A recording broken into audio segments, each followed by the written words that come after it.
This is IMT News. आपको रक्षंदा जाहिद का सलाम। आप देख रहे हैं IMT न्यूज फ्रॉम लंदन। आज हमारे साथ जो मेहमान है दुबई से, उन्होंने हमें ज्वाइन किया है। एडवानी फाउंडेशन के चेयरमैन, CEO सेविंग होम्स, सऊदिया मेमन जमात के पैटर्न और मेमन लीडरशिप फोरम के चेयरमैन जनाब इकबाल एडवानी साहब। अस्सलाम वालेकुम सर। वालेकुम सलाम। जी सर, क्या हाल है आपके? खैरियत से हैं? बस अल्लाह का करम, दुआएं जी आपकी। जी, तो इकबाल एडवानी साहब को ग्लोबल मेमन ऑर्गेनाइजेशन का पैटर्न मुंतखब किया है। इसी हवाले से आज हमने इनका इंटरव्यू करना है। हम बातचीत करते हैं। सबसे पहले आप बताइए सर कि आप कब से दुबई में हैं? मैं तकरीबन 20 साल से दुबई में हूँ। तो सर क्या क्या मसरूफियात हैं जो जो मैंने आपके डेजिग्नेशन बताए हैं, उस हवाले से आप किस किस मुल्क के लिए काम कर रहे हैं और क्या काम कर रहे हैं? देखिए, मेरी अडवाणी फाउंडेशन भी है, जिसकी वजह जो हम कराची में medical camp, free medical camp लगाते हैं, मेडिसिन फ्री देते हैं, आंखों के ऑपरेशन वगैरह, और यानी जितनी भी ट्रीटमेंट होती है, यानी कराची के इलाकों में, दूर दराज इलाकों में, पसमानदा इलाकों में मेडिकल कैंप लगाते हैं। सिंध के इलाकों में लगाया, बलोचिस्तान में लगाया, तो वहां पर हम लोग मेडिकल कैंप लगाते हैं, फ्री मेडिसिन देते हैं, और काफी इस तरह के काम, एजुकेशन पे काफी काम कर रही है अडवाणी फाउंडेशन। और राशन डिस्ट्रीब्यूट भी जब भी रमजान का वक्त आता है हम करते हैं। तो अडवाणी फाउंडेशन इस तरह के काम कर रही है पाकिस्तान में। और बाकी मैं मेमन लीडरशिप फोरम का चेयरमैन हूँ UAE का।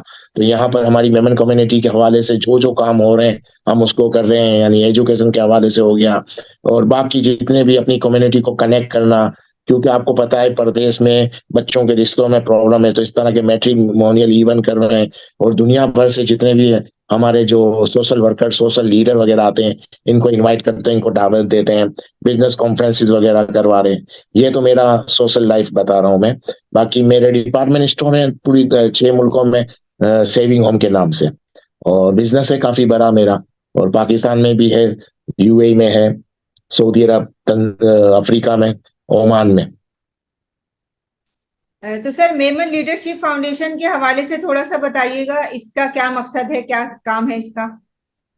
देखिए, मेमन लीडरशिप फोरम का मकसद है कि दुनिया के सब मेमन को कनेक्ट करें, और जो जो हमारी कम्युनिटी को दरपेश मसाइल हैं, जिस चीज में यानी प्रॉब्लम्स हैं, अपनी कम्युनिटी को किस तरह फायदा पहुंचा सके, कि क्या क्या प्रॉब्लम्स है। देखिए, पाकिस्तान में हमारी कम्युनिटी को कुछ और प्रॉब्लम्स है, इंडिया में कुछ और है, और बाकी रहे सवाल UAE वगैरह और यूरोप वगैरह में कुछ और मसले मसाइल हैं। तो जिस तरह से हमारी कम्युनिटी को जो भी प्रॉब्लम्स है उनको सपोर्ट करें, उनको फायदा पहुंचाए, अपनी कम्युनिटी के लिए कोई ऐसे काम करें जिनसे उनको फायदा पहुंचे। तालीम के हवाले से अभी हम लोग एजुकेशन के हवाले से एक अवार्ड सेरेमनी करेंगे। जो जो बच्चों ने अच्छे मार्क्स वगैरह लिए, अच्छा रिजल्ट जिनका है, उनको अवार्ड देंगे। और जब आप इस तरह से इवेंट करते हैं तो बच्चों को अवार्ड देते हैं, बड़े लोगों के सामने इनको अवार्ड दिया जाता है, मीडिया कवरेज मिलती है, एक इस तरह का काम किया जाएगा। बाकी और जो हमारी कम्युनिटी के जो लोग हैं उनको बिजनेस बिजनेस में कनेक्ट करें, क्योंकि बेसिकली मेमन कम्युनिटी एक बिजनेस कम्युनिटी है। तो हम बिजनेस के जरिए काफी कनेक्ट करना चाहते हैं, बिजनेस कॉन्फ्रेंसेस यहाँ करवाएंगे, और करवाई भी है हमने लास्ट टाइम, इससे पहले भी। और स्पोर्ट्स के जरिए अपनी यूथ को कनेक्ट कर रहे हैं। क्रिकेट के हवाले से हम यहाँ पर क्रिकेट टूर्नामेंट वगैरह करवाते हैं, मेमन मेमन के, जिसमें मेमन टीमें होती हैं। और हमारी, और अभी सोचा है हमने कि क्रिकेट वर्ल्ड कप कराएंगे, तो दुनिया से जितने भी मेमन हैं उनको कनेक्ट करेंगे, यूथ को। इस तरह के काम लीडरशिप फोरम कर रही है। यानी मेन मकसद अपनी कम्युनिटी को फायदा पहुंचाना है किसी भी तरीके से। यानी वो जिस मुल्क में जो प्रॉब्लम्स हो, जिस मुल्क में जिस तरह के प्रॉब्लम्स हो, जिस तरह के मसले मसाइल हो हमारी कम्युनिटी को, उसको हम लोग सपोर्ट करें, उनको फायदा पहुंचाए किसी भी सूरत में। तो सर, एडवानी फाउंडेशन के तहत जो आप पाकिस्तान में माशाल्लाह बहुत अच्छा काम कर रहे हैं, इस हवाले से तो बताइए। तो क्या वो आउटसाइडर भी हैं उसमें सारे, या सिर्फ मेमन कम्युनिटी के लिए ही काम कर रहे हैं? देखिए, अडवाणी फाउंडेशन तो सबके लिए है। अडवाणी फाउंडेशन, हाँ, यूं कह सकते हैं कि ज्यादा मेमन कम्युनिटी को फायदा पहुंचाने की सोच है मेरी। लेकिन उसमें तो अब जब मेडिकल कैंप कहीं किसी में, जैसे मैंने कहा सिंध में, बलोचिस्तान में, तो वहां तो मेमन है ही नहीं। तो मतलब कहने का ये तो एक इंसानियत की खिदमत जब करने निकलते हैं तो फिर हर चीज में आप मेमन नहीं देखते, फिर जो भी डिजर्विंग पर्सन हो, जो मुस्तहिक पर्सन हो, उसको आप फायदा पहुंचाते हैं। तो अडवाणी फाउंडेशन हर उस इलाके में मेडिकल कैंप लगाती है जहां जरूरत है, जहां जरूरतमंद लोग हैं, जिनके जरूरत है दवाइयों की, जो अफोर्ड नहीं कर सकते। क्योंकि पाकिस्तान के ऐसे हालात हैं कि इंसान एक फैमिली अपना खाना पीना भी बंदोबस्त नहीं कर सकती, 3 वक्त की रोटी नहीं मिल रही तो वो दवाई कहाँ से लेंगे? तो हम हर उस जगह पे मेडिकल कैंप लगाते हैं जहाँ हमको लगता है ये ज़रूरतमंद इलाके हैं। मैंने ऐसी-ऐसी जगहों पे मेडिकल कैंप लगाए हैं, जहाँ मुझे लगता है 2-2 3-3 महीने से लोग बीमार हैं और इलाज के लिए नहीं जा पा रहे। उन जगहों पे कितनी जगहें ऐसी हैं हमने मेडिकल कैंप लगाए जहाँ एम्बुलेंस ही नहीं जाती। तो ऐसी जगहों पे मेडिकल कैंप लगाए हैं हमने। सिंध में, बलूचिस्तान में बच्चों की खतनाएँ नहीं होती। कितने बच्चों की खतनाएँ नहीं हुई। मुझे लगता है हमने 1000-1500 अभी तक खतना करवाई होगी। तो इतनी गुर्बत है कराची के अंदर कि आप ये नहीं सोच भी नहीं सकते कि सिर्फ़ मेमन कम्युनिटी के लिए काम करेंगे। जहाँ आपको मौका मिले आप करें। हाँ, उसमें होता है कि आप कुछ ऐसे इलाके चॉइस करते रहते हैं जहाँ मेमन कम्युनिटी ज़्यादा आबाद है। लेकिन नॉन मेमन भी होते हैं वहाँ, वो तो सबके लिए एक ही है। इसमें तो आप जब खिदमत के सोच से निकलते हैं, तो फिर हर चीज़ में आप मेमन नहीं सोच सकते। लेकिन फिर भी ज़्यादातर ये जो मैट्रिमोनियल इवन हो गया या कोर्सेज़ का हो गया, जो हम अमेज़न का कोर्स वगैरह करवा रहे हैं, इसमें हमने मेमन को रखा है कि अभी फ़िलहाल मेमन स्टूडेंट। जैसे वक़्त गुज़रेगा हम नॉन मेमन को भी इस तरह के सपोर्ट करते रहेंगे। तो सर क्या फ्यूचर में प्लान है कोई हॉस्पिटल वगैरह बनाने का आप इस हवाले से? लेकिन बनानी चाहिए हॉस्पिटल, लेकिन मसला ये है कि अगर मैं अडवाणी फाउंडेशन के तहत अगर कोई हॉस्पिटल बनाता हूँ तो पीछे से उसको मैनेज करना, मेंटेन करना मुझे प्रॉब्लम आ रही है। हॉस्पिटल होनी चाहिए लेकिन उसको मेंटेन करना मेरे पास ऐसी टीम नहीं है। अडवाणी फाउंडेशन के हवाले से कह रहा हूँ कि मेरे पास ये ऐसी टीम नहीं है, कि इतने ऑर्गेनाइज़ नहीं है कि बाद में उसको हॉस्पिटल को चला पाएँ। तो इसलिए हम लोग हर Sunday medical camp, free medical camp लगाते हैं, दवाएँ डिस्ट्रीब्यूट करते हैं और इसमें एक एडवांटेज है कि हॉस्पिटल तो आप एक पर्टिकुलर जगह पे लगाएँगे। ये तो आप हर उस इलाके में जा सकते हैं जहाँ से आपको कॉल आती है, जहाँ से रिक्वायरमेंट आती है कि हमारे यहाँ बहुत ही प्रॉब्लम आ गई है इस तरह की चीज़ों में। कहीं आँखों के बहुत मरीज़ हैं, कहीं स्किन के बहुत प्रॉब्लम्स हैं। तो इस तरह की हमको कॉल आती है, हम उस इलाके का सर्वे कर रहे हैं और हर जगह पे जाके डोर टू डोर एक तरह से दवाई पहुँचाना, मुझे लगता है ये ज़्यादा बेहतर है। तो इस तरह से मेडिकल कैंप लगाने से ये फ़ायदा हो रहा है कि आप हर इलाके को कवर करते हैं, हर उस इलाके में पहुँच जाते हैं, जहाँ पर आपको महसूस होता है कि यहाँ लोग ज़रूरतमंद हैं और यहाँ ऐसे लोग ही नहीं हैं। कितने इलाके ऐसे हैं जहाँ मैंने मेडिकल कैंप लगाए, आप यकीन करो 2-2 3-3 किलोमीटर तक फार्मेसी ही नहीं है वहाँ पर। तो अब इससे आप अंदाज़ा लगा लें, ना एम्बुलेंस जा सकती है। तो मकसद कहने का ये है कि वो ज़्यादा मुझे लगता है बेहतर है कि आप लोगों के उन इलाकों में जाके मेडिकल कैंप लगाएँ, एक डॉक्टर की पूरी टीम को लेकर जाएँ, आँखों का मुआयना कराएँ। कुछ इलाके ऐसे हैं समुद्री पानी की वजह से ख़ारिश बहुत ज़्यादा है, स्किन के प्रॉब्लम से, वहाँ अगर आप स्किन स्पेशलिस्ट ले जाते हैं, वहाँ आप दवाई डिस्ट्रीब्यूट करते हैं। आई थिंक इट इज़ ये बहुत ज़्यादा बेहतर अच्छा काम है और हाँ, हॉस्पिटल का भी अगर इन फ्यूचर में मौका मिला तो ज़रूर लगाएँगे। इंशाल्लाह ताला। तो सर कोरोना में तो बड़े हालात खराब थे जिस तरह, तो उसमें आपने किस तरह फिर लोगों को हेल्प आउट किया? देखिए, कोरोना में मैं एक्चुअली दुबई में ही था तब और तब तक मैंने अडवाणी फाउंडेशन पाकिस्तान में बनाई नहीं थी, तो मैं यहीं ज़्यादा रहता था। इसके बाद मेरा पाकिस्तान में जाना ज़्यादा हुआ। तो कोरोना में मैंने अपने सेविंग होम के हवाले से यानी काफ़ी राशन डिस्ट्रीब्यूट किया है, बहुत ज़्यादा। यहाँ पर ऐसी हालत थी, लोगों के पास खाने के लिए था ही नहीं। अब मेरी जो ऑफ़िस है, होलसेल मार्केट है, जो हब है यानी दुबई की एक सबसे बड़ी होलसेल मार्केट अल रास में है। अल रास में आप यकीन करें सिर्फ एक बिरयानी, जब गवर्नमेंट ने बहुत सपोर्ट किया नो डाउट, दुबई गवर्नमेंट ने एक्स्ट्रा ऑर्डिनरी राशन डिस्ट्रीब्यूट किए, मतलब इतना सपोर्ट किया है कि आप सोच नहीं सकते। लेकिन फिर भी लोगों के पास कुछ था ही नहीं, सिर्फ एक एक वक्त की रोटी के लिए यानी एक बॉक्स था जिसमें बिरयानी थी और एक चिकन का पीस, एक पानी की बोतल, इतना कुछ भी अगर दिया जा रहा था, 3-3 2-2 किलोमीटर दूर तक लाइन लगती थी उसको लेने के लिए। और रमजान का टाइम था, रमजान में सहरी और इफ्तारी में आप सोच नहीं सकते थे, इतनी बड़ी-बड़ी लाइनें लगती थी कि लोगों को, मुझे लगता है कि बस गवर्नमेंट की हद है कि उन्होंने सब तक राशन पहुँचाया, खाना-पीना पहुँचाया। लेकिन कोई था ही नहीं ऐसा, हर किसी की जॉब बंद हो गई थी, हर कारोबार बंद हो गया था, हर फैक्ट्रियाँ बंद हो गई थी और लोगों के पास जॉब ही नहीं थी, लोगों के पास खाने के लिए कुछ नहीं था।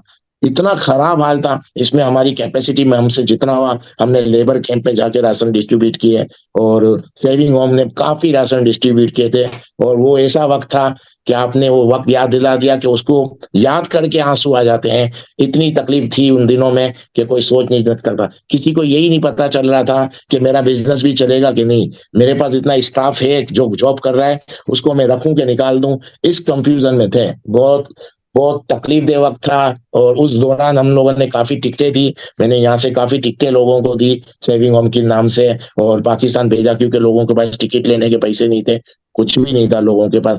इतना बुरा हाल था कि उसको उसको बयान करने में भी समझे कि एक पसीना आ जाता है। इतना बुरा वक्त हमने देखा है कोविड के अंदर।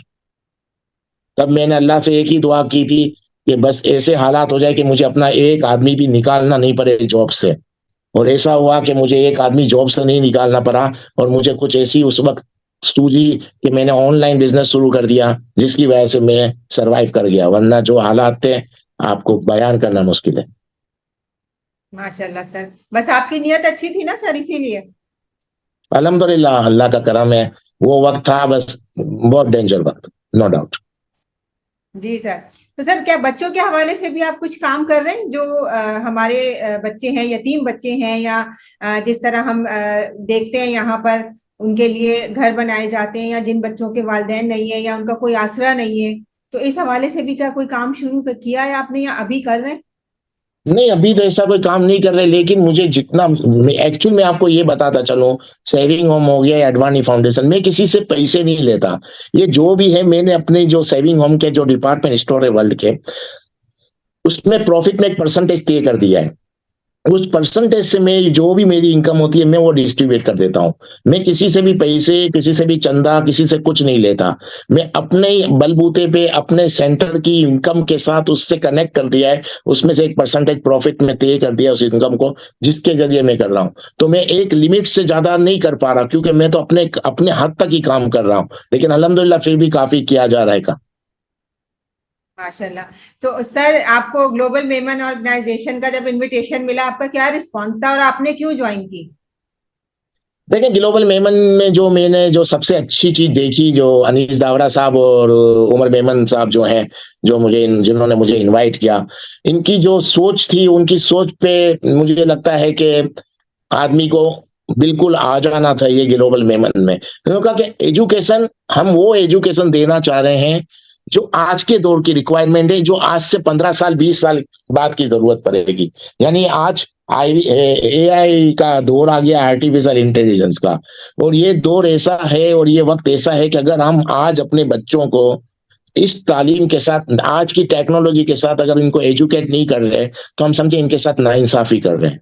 तो ये इनकी सोच है कि हम आगे 15-20 साल बाद जो आएंगे प्रॉब्लम, उसको उन्होंने आज से चेक किया। तो मुझे पहले तो मैं इन दोनों भाइयों को सल्यूट करता हूं कि इनकी जो सोच है एक्सलेंट, नो डाउट। और फिर इन्होंने क्या किया कि एजुकेशन पे काम कर रहे हैं, और फिर हमारी कम्युनिटी के जितने भी मोती, एक माला होती है जिसको जब बनाया जाता है, तो उसमें मोती जमा किए जाते हैं, जब जाके इतने मोती के साथ एक माला बनती है।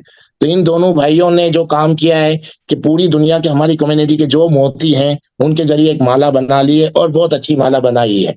और अभी रहा तालीम के हवाले से कि जो इनकी सोच है कि आगे वक्त, आपको मैं बताऊं, आर्टिफिशियल इंटेलिजेंस अगर हम अपने बच्चों को आज इस टेक्नोलॉजी में नहीं ले जाते, तो हम समझे अपने बच्चों के साथ नाइंसाफी कर रहे हैं। अगर कोई आदमी अपने बच्चों को 3 वक्त की रोटी की बजाय अगर 2 वक्त की रोटी खिलाता है, और उसको आज की टेक्नोलॉजी की तालीम देता है, तो वो ज्यादा बेहतर है। इससे अंदाजा लगाएं कि 2025 के अंदर, 2025 तक 85 मिलियन जॉब खत्म हो जाएंगी जो है आज, वो तो खत्म हो जाएंगी, लेकिन 97 मिलियन जॉब नई क्रिएट होंगी, जो इस टेक्नोलॉजी के साथ जो लेस होंगे उनको मिलेगी। आज के 20 साल बाद जो सर्वे आ रहा है, 20 साल बाद 50%, तकरीबन 47%, यानी 50% ये जो आज काम हो रहा है जॉब, ये बिल्कुल खत्म हो जाएगी। बिल्कुल खत्म हो जाएगी। 20 साल बाद ये जॉब रहेंगी नहीं, हर दूसरा आदमी जो काम कर रहा है वो खत्म हो जाएगी। नई सोच, नई टेक्नोलॉजी के साथ आ जाएगी। अनीस दावरा साहब और उमर मेमन साहब को मैं सलाम करूंगा। इस सोच के साथ ये आए हैं कि हमको आर्टिफिशियल इंटेलिजेंस, इतनी ऐसी टेक्नोलॉजी आ गई है कि दुनिया कहां से कहां पहुंच जाएगी। 20 साल बाद तो मुझे लगता है बगैर ड्राइवर के गाड़ियां चल रही होंगी, और अगर आपका दिल होगा कि मुझे अपनी गाड़ी चलानी है, तो आपको उसकी अलग पेमेंट करनी पड़ेगी। मतलब इतना एडवांस दौर आ रहा है, और उस दौरान अगर हमने अपने बच्चों को आज की इस टेक्नोलॉजी के साथ अपने बच्चों को एजुकेट नहीं किया, तो मुझे लगता है कि हमारे बच्चे यही कहेंगे कि हमारे माँ बाप ने हमारे साथ नाइंसाफी की है। तो मैं इनकी टीम को, खासकर इनकी कोर कमेटी, उमर मेमन साहब, अनीस दावरा साहब, हनीफ शेखानी साहब और सिराज यूनुस साहब, और इनकी पूरी टीम को वाकई जितनी तारीफ की जाए कम है।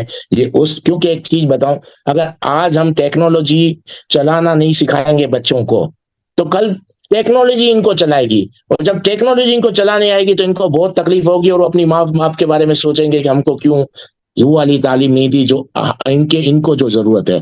तो बहुत ऐसा दौर आ रहा है, इतना एडवांस दौर आ रहा है। मैं खुद अपनी कंपनी में आज मेरे पास कोई जॉब मांगने आता है तो मैं उससे पूछता हूँ आर्टिफिशियल इंटेलिजेंस के बारे में तुम क्या जानते हो, उसकी बेसिक नॉलेज है कि नहीं है। आप यकीन करेगा अगर उसको बेसिक नॉलेज आर्टिफिशियल इंटेलिजेंस नहीं होती तो मैं उसको लेबर या वो डिपार्टमेंट स्टोर में डाल देता हूँ, अपनी ऑफिस में नहीं रखना। तो इतना एडवांस दौर आने वाला है। और अनीस दावरा साहब और उमर मेमन साहब ने जिसको सोचा इन्होंने, इनकी सोच इसी तरह की अपनी कम्युनिटी, इससे बड़ा फायदा अपनी कम्युनिटी को नहीं पहुंचा सकता कोई इंसान, जो ये टीम पहुंचा रही है आगे की तालीम के लिए, अपनी टीम को, अपने लोगों को तैयार कर रही है। तो मुझे लगता है कि ग्लोबल मेमन में मुझे आने से मैं खुद फख्र महसूस करता हूं कि मैंने एक बेहतरीन मेमनों की ऑर्गेनाइजेशन ज्वाइन की है। सर बहुत, आप तो खुद माशाल्लाह एक बड़ा नाम है। आप जो आप बता रहे हैं सोशल वर्क के हवाले से, और सदका जारिया है। और सबसे अच्छी बात ये कि कोई फंडिंग नहीं करते आप। अल्हम्दुलिल्लाह। नहीं, जी मेरी सर। सोच है कि खुद अपने उस पे बलबूते पे करूं। तो सर इतनी सारी चीजें, इतना सारा काम, सर घर को कैसे टाइम देते हैं, अपने लिए कैसे वक्त निकालते हैं? देखिए, बिजनेसमैन जो बहुत बड़ा बिजनेसमैन है ना, जो जो बिजनेस जिसका बड़ा है, अगर कोई इंसान कहता है ना कि मेरे पास टाइम नहीं है, कोई बिजनेसमैन, तो मैं उसको बिजनेसमैन नहीं समझता।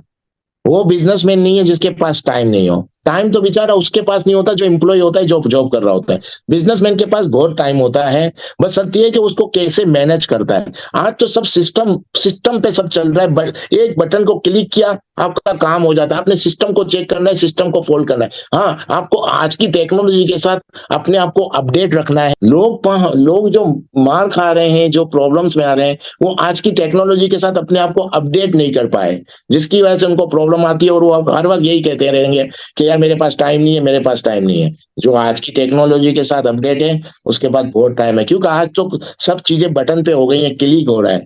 लेकिन लोगों को नहीं है अवेयरनेस। आज तो आपको पता है हमारे जो काम है, डिपार्टमेंट स्टोर, वेयर हाउस, अब तो उसमें रोबोट आ गए हैं।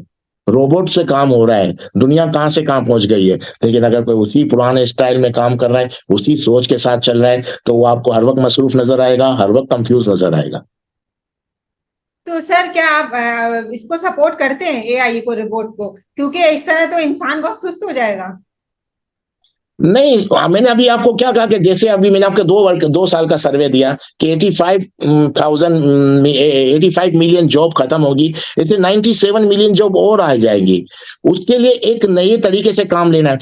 मिसाल देता हूं मैं। आपने ग्राफिक डिजाइनर का नाम सुना होगा। कुछ अर्सा पहले सब ये कहते थे ग्राफिक डिजाइनर का कोर्स करें, ग्राफिक डिजाइनर का कोर्स करें। वो जॉब खत्म हो जाएगी कुछ अरसे बाद। जी। लेकिन आपको आपको लोगो बनाना है, वो भी आपका डायरेक्ट बन जाएगा। आपको किस तरह की डिजाइन बनानी, सब बन जाएगी। लेकिन आपको किस तरह के लोगो चाहिए, किस तरह की डिजाइन चाहिए, वो क्रिएटिव, वो स्केल आपको चाहिए। तो इस तरह के लोगों को आगे चांस मिलेगा। यही तो मैं कह रहा हूं कि अगर हम अपने बच्चों को और खुद को इसी तरह आज की टेक्नोलॉजी के साथ ट्रेन कर लेंगे, तो हम टेक्नोलॉजी को जो चलाना सीखना है, तो वो तो काम है ना। काम तो बहुत आएंगे, लेकिन वो काम नहीं आएंगे जो आज हो रहे हैं। काम बिल्कुल चेंज हो जाएंगे, सोच चेंज हो जाएगी, काम करने का तरीका चेंज हो जाएगा। एक चीजें किस तरह काम लेना है। अभी मैं आपको बताऊं, आपने गूगल मैप पे देखे होंगे, आप मैप पे जाते हैं और गूगल पे जाके मैप डाल रहे हैं और एक जगह का एड्रेस डाल देते हैं। जब आप गाड़ी चला के जा रहे होते हैं, तो आपको गूगल से पता चलता जाता है कि कौन सा रूट ज्यादा बिजी है, कहाँ पर ज्यादा ट्रैफिक है। ये कौन आपको बताता है? ये आर्टिफिशियल इंटेलिजेंस बताती है। जी अभी आप यूट्यूब में चलिए, यूट्यूब में आप कोई भी चीज क्लिक करें कि किसी मेडिसिन के बारे में लिखें कि मुझे ये मेडिसिन है, या किसी डॉक्टर के बारे में लिखें, या किसी भी चीज, कोई भी म्यूजिक, कोई मूवी, आप एक क्लिक करेंगे, कुछ देर बाद आपको 10 किस्म की मूवियां उसमें आना शुरू हो जाएंगी। तो ये सब आर्टिफिशियल इंटेलिजेंस है जो आपके दिमाग को पढ़ के चल रहा है। तो आगे जाके तो ऐसा होगा कि आपके दिमाग को, आप जो सोच रहे होंगे, वो आपके सामने आता जाएगा। इसको कहते हैं आर्टिफिशियल इंटेलिजेंस। तो सोचें कि कहां जी से सर। कहां दुनिया पहुंच जाएगी। बस हमको अपने आप को उस तरह ट्रेन करना पड़ेगा। अपने आने वाले बच्चों को उस तरह ट्रेन करना पड़ेगा। जॉब निकलेंगी, नए काम निकलेंगे, नई सोच के साथ नए आइडियाज निकलेंगे। उसको ऑपरेट करने के लिए भी तो लोग चाहिए होंगे ना। लेकिन उस किस्म की क्वालिफिकेशन, उस किस्म की तालीम हमको देनी पड़ेगी। सर ये भी तो टेक्नोलॉजी है ना, आज हम आमने सामने बैठ के बात कर रहे हैं, वरना आज से आप सोचे कभी सोच सकता था इंसान की इस तरह बात हो सकती है, इस तरह बात हो नहीं, सकेगी फ्यूचर में? आज यही मैं कह रहा हूँ, इतनी टेक्नोलॉजी आ गई कि आपकी एक पिक मैंने अपनी दे दी, अब मुझे उसमें अपनी पिक में जो चेंजिंग करनी हो कर सकता हूँ मैं अभी। मेरे बाल छोटे, मैं इसको बड़ा कर दूं, मैं उसको ये कर दूं, मैं पीछे का लुक चेंज कर दूं, तो यानी इतनी मुंह में इतनी तेजी आ गई है। उसके साथ हमको हर चीज करनी है, खुद के लिए भी, अपने बच्चों को भी उस तरह की तालीम देनी है। भले 2 रोटी की जगह 1 रोटी खिला दें, लेकिन आज की जो टेक्नोलॉजी और आने वाली जो टेक्नोलॉजी है, उसके साथ अपने बच्चों को लेस करना पड़ेगा। और अनीस दावरा साहब, उमर मेमन साहब ने ये जो बेड़ा उठाया है, मैं कहता हूं कि बहुत अच्छा है। और मेरी कम्युनिटी के सब लोगों को इनके साथ मिलकर काम करना चाहिए। इंशाल्लाह ताला सर, हमारे बच्चों का मुस्तकबिल रोशन है। आप जैसे लोग जब तक आगे आते रहेंगे, हमारे लिए बिल्कुल एक मोटिवेशन बन के, एक मिसाल बन के। और सर, आपसे बात करके बहुत अच्छा लगा, बल्कि बहुत मजा आया आपकी बातें सुन के। बहुत थैंक यू। शुक्रिया आपका सर, आज आपने हमें टाइम दिया। मुझे पता है आप बहुत मसरूफ रहते हैं। अल्हम्दुलिल्लाह, फिर भी टाइम निकल जाता है, ऐसी बात नहीं है। जी सर, बहुत शुक्रिया सर, हमें फिर इजाजत दीजिए। इंशाल्लाह हम आपको दोबारा इनवाइट करेंगे अपने प्लेटफॉर्म पे। आईएमटी की तरफ से बहुत बहुत शुक्रिया आपका। ओके, आपका भी शुक्रिया, थैंक यू, आपने मुझे इनवाइट किया। ओके सर, अल्लाह हाफिज। आप देख रहे थे आईएमटी न्यूज फ्रॉम लंदन। आज की अच्छी बात, रास्ता एक ही था, फिरौन डूब गया और मूसा अलैहिस्सलाम गुजर गए। तो अल्लाह पे भरोसा करें, रास्ते पर नहीं, मंजिल आपके सामने होगी। मुझे इजाजत दीजिए, अल्लाह ने के बाद। रक्षिंदा जाहिद, IMT न्यूज़, लंदन।